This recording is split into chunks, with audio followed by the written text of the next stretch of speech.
from a policy perspective. You don't want to talk about the value conversation, but just strictly from the perspective of policy. I think from a policy standpoint, the minimum wage this is critical to that discussion. Because if folks have a living wage, if they have the ability to take care of themselves and their family, they're not engaged in some of the foolishness that we see.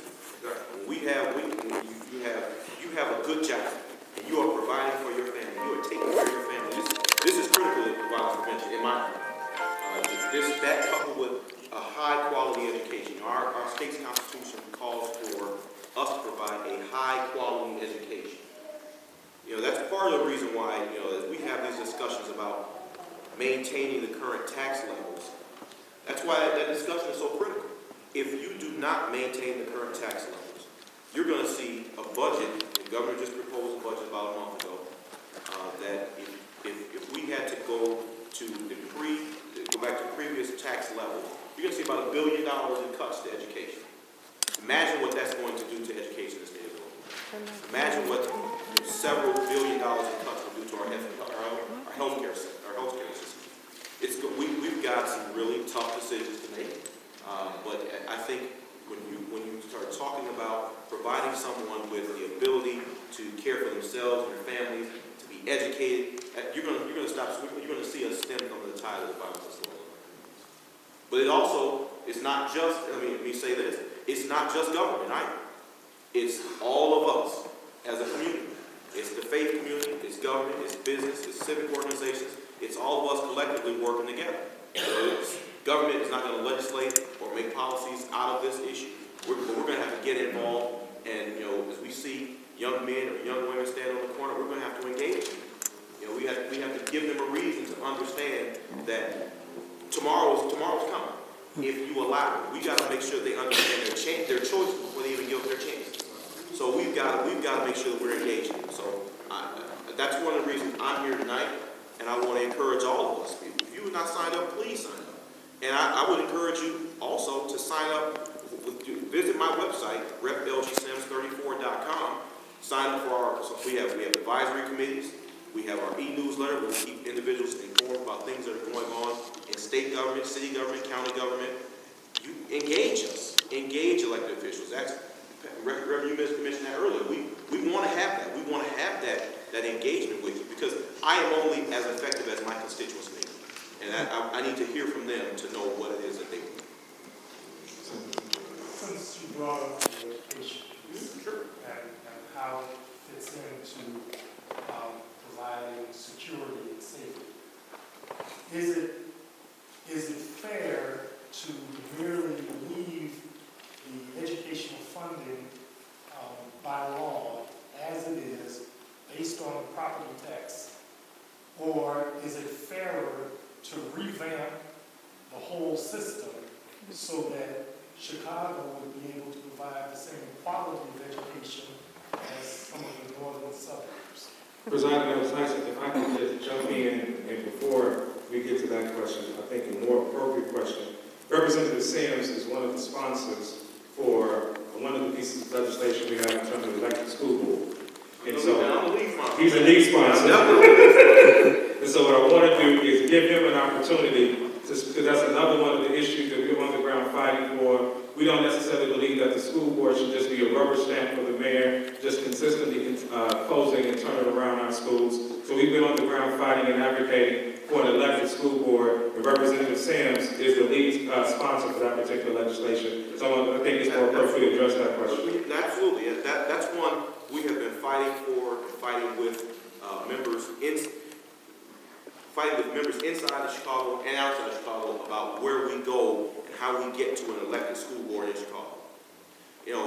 Chicago is the only school system in the entire state of Illinois that has an appointed school board.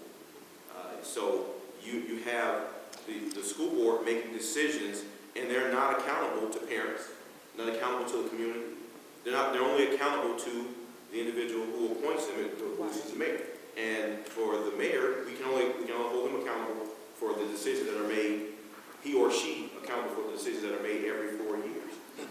I believe that it's appropriate for us to have those individuals be responsible to parents, be responsible to civic organizations, be responsible to the community, so we know that the decisions that are being made with the best interest of the communities at heart. You know, I tell this story, you know, often. You know, last year, I was also the lead sponsor of legislation trying to stop the school closures. You know, we had, you know, when that first list came out, there was, you know, a couple hundred schools on that list. And then you had the community meetings, and you had the discussions and the fights and how we're going to get to stopping these school closures. And ultimately, what we had to do, and what we ended up doing, was we worked with the Republicans, talking about how we stop some of these school closures. Now, the fact that the way that the bill that we passed, it happened after the schools were closed, but it also calls for us to have some additional accountability from the Chicago Public Schools in terms of reporting on how they do education funding and things like that. But we've got to be thinking about innovative ways to put together policies, procedures that impact our children. You were talking a little bit ago about how our funding system is just patently unfair. If you look at the quality of education that a child gets based on their zip code, it's vastly different. My district, I have a district that my district is a microcosm of Illinois. It goes from 73rd Street on the north all the way to Manteno on the south. So I've got Chicago, I've got the suburbs, and I've got rural Will and Kankakee County. I did a visit of my schools in Manteno recently, and the quality of the education, the quality of the educator, the teachers are just as good. The teachers in Chicago are just as good as teachers in Manteno. The difference is the resources they have. The children, they had a one-to-one technology initiative. Every child from 3rd through 8th grade, from 9th grade through 11th grade, has access to his own laptop. So the school districts, all laptops, they all have laptops. And as part of their homework assignment every day, they got to take the laptop home and charge it, so they can use them the next day. So I had the opportunity to walk through some of the classes, and watch the kids use them. And they were engaged, and the teacher was at the board working through and showing them, you know, how to use the laptop to solve problems. And they were sitting there with the calculators on the laptop, and these kids were working. And you could see they were engaged. But it's having a reason. It's not just throwing money at the problem. That's not the issue. Because that's, again, some of the opponents will say to you, it's about you're just trying to throw money at the problem. No, you want every child to have the resources necessary to compete in a global economy. That's it. That's it. You know, this is a problem I've been dealing with for 20 years. When I was a senior in college, my senior thesis was on education funding. I talked about it then. I talked about moving our education system from a property tax-based income funding system to a more income-based funding system because it's more equitable. I've talked about for years moving to a fair tax, a graduated income tax using the adjusted gross income levels at the federal level to match state levels as opposed to a flat tax. We're getting there. I think folks are starting to see that we've got to make some changes, and eventually we'll get there. But it's going to take a little bit at a time. Thank you, Representative Sims. Before I get to your question, my good friend Alderman Sawyer just got here. Before we get to that next question, I just stated a few minutes ago that we had invited Alderman Sawyer to come to specifically talk about what the Progressive Caucus is doing as it relates to the city minimum wage. Representative Sims has talked about the state minimum wage. We wanted to have Alderman Sawyer to come to talk about what we're doing with the city minimum wage so we can understand where all of these particular pieces fit in. So let's give a round of applause for Alderman Sawyer at this time. Good evening, everyone. And thank you for having me for a moment, and I really appreciate being here. It's really been exciting being in the council right now, and a little bit challenging. We have a lot to deal with, but one of the things that we cannot get away from is helping the working class, the everyday citizen. And I think it's important for us to do what's necessary to increase the minimum wage. I had the opportunity to go to Seattle a few weeks ago, and it was a nationwide conference about the Fight for 15, a nationwide initiative to raise the minimum wage to $50 an hour.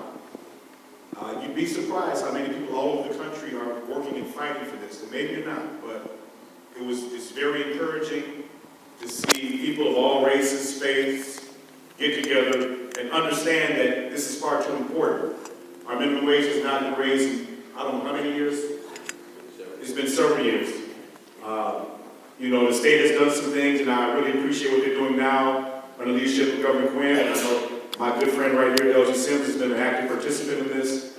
And us in the city, been a part of a small group in the city, but we're very vocal, and that's the Progressive Caucus. There are only 8 of us, but we've been trying to put out a lot of quality of life issues that, quite honestly, that have not been discussed in city government in quite a long time. That includes fighting to raise the minimum wage, alternatives to being reliant solely on the property tax system, sick days for workers, things that are important to the everyday citizen that we need to have as part of our community. These are things that will help an economy, not stifle it, as some would argue. So it's been really exciting, and we're talking about all these great things, and we're pushing and pushing to try to get our colleagues to come in line. And for that, we're going to, quite honestly, need you. Everyone here lives in the community, lives in an area. If you live in the city, that you're represented by an alderman. Let them know how important it is to raise that minimum wage. It's not anti-business, it's pro-business. If you have more money, that means you have more money to spend. You have more money to invest in your economy. You pay more taxes. You buy more goods and services. Those local economies benefit from that. The city benefits from that by increased sales taxes. You see how it rolls on and on. This is what happens when we all work together towards making the middle class the fighting class. There was a statement in the Seattle conference that I attended that we need to start working from the middle out so that we can accomplish more people, more working class people, people that can help grow the economy. And we cannot grow the economy if we're constantly at $7.25 an hour, or even here in the state, $8.25 an hour. Can't live on that. So I'm really appreciative to be a part of this, and it's been really exciting, and just happy to be here. So I thank you for that's what's going on so far, what we're doing. One more question I want the Alderman to answer. Can you talk about what we did in the non-binding referendum in March? Yes, thank you about that. Citywide, we had some targeted precincts in the past election about the raised minimum wage. I don't believe we had anything less than 87% approval in all the precincts that had this initiative on their ballot. So people understand. When 87% and as high as 90, 95% of the people that responded to the initiative voted for increasing the minimum wage. This is a common sense issue. We cannot continue to grow an economy on a stagnant wage level that's been there for far too long. Even if they would have raised it with the cost of living, it would have been over $10 an hour right now. And we might not even be having this conversation. But we need to have the continued fight to raise this minimum wage to a fair working level. And I think that people understand that. But again, you have to put pressure on us. Make us do this. Make all of our representatives do this because it's far too important. So we depend on you. You have to force that hand. And you do that with your vote. Trust me, we all respond to that. So please, use your voice. And your voice is that vote. Thank you. Thank you, Alderman Sawyer. One of the things that we have to understand and we have to keep in mind is that so many individuals say that raising the increase in the minimum wage is a job killer. When the reality of the situation is we know that statistics show that when you put money in the hands of those individuals that need it the most, they're the individuals who are going to be most likely to put the money back into the economy. So for instance, there's a whole business sector that's been created around income tax refund. And they help you to get the money before the money even comes. And as soon as the money hits the account, the first thing those individuals do is what? Spend it. They're not saving that money. They need that money for basic groceries. They need that money for basic necessities. They need that money to live off of. So these are individuals who actually need the money, who are actually going to put the money back into the economy at a much more quicker rate than any of the other individuals who are making $75,000, $85,000, $95,000. So it's important that we understand that particular side of the equation. This is not a job killer. Actually, one of the statistics actually show that if we increase the minimum wage to $10.65 over a period of time, that the minimum wage passage will actually increase roughly 20,000 jobs. So we have to understand, we have to really get involved in this fight and understand that this is not a job killer, but this is something that will help lift up all individuals who are presently struggling off of the salaries and the wages that they presently have. Go ahead, ma'am, right here. I have a question for Alderman Sawyer. If Chicago has the highest taxes, or one of the highest taxes in the country, and we're raising our minimum wage up to $15, we're working on that. What are you going to do to make sure that you stack your cards in city council to make sure taxes are not raised on a regular basis so that people can actually enjoy their $15 an hour? I guess I can put that question right back to you and say, what are you as a group going to do to ensure that? Well, Because I'm at it, and I'm with you. There's only 8 of us in the Progressive Caucus.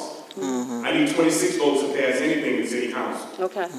So we need more of our colleagues to be like-minded individuals like yourself, to understand that $50 an hour is an investment in our working class people. It's not a job killer, it's a creator. It's a stimulator. We have to get people to understand that. So we need to get you, wherever you live, contact your alderman tomorrow, let them know that it's important to raise that minimum wage. My alderman is for that. It's not the minimum wage. Okay. I'm talking about the taxes. Now, which taxes are we referring to? Real estate property taxes? All of them, because our taxes are the highest taxes in the country. So, not the highest, but one of the highest. So what I'm saying is, if you have a $15 an hour raise, how are you going to really enjoy it when we're constantly being taxed all the time? Again, if we can convince people like myself, once we invest in this $50 an hour, once we have people spending more money, we can alleviate tax burdens on each individual because you're spreading it out to more people. It's more equitable now. You have more people investing in this, more people spending money, more people paying their fair share. Combination of that and what I was walking in, I heard Representative Sims talking about a fair tax structure that we should have. And that's including closing corporate loopholes. You know, these are all important things to do. And these are state initiatives, and I know Representative Sims and others that are like-minded like us are thinking and working in that direction. I had the opportunity to have dinner with Governor Quinn last night, or 2 nights ago. And we talked about how he's talking with legislators about closing tax and corporate loopholes. And I know it doesn't sound popular, but if they make this, the temporary state income tax permanent, or make it a more progressive structure, we should also include a portion where we're getting that increased portion to our cities and villages in the state of Illinois. When they made that increase, they didn't increase our distributive share for the city of Chicago. We should be getting, I think it's $150 additional $1 million coming into the city. That's where we maybe have some tax relief as opposed to constant tax increases. So these are things that we need to do collectively. It's not an either-or approach, it's a both-and us working together collaboratively will get that done.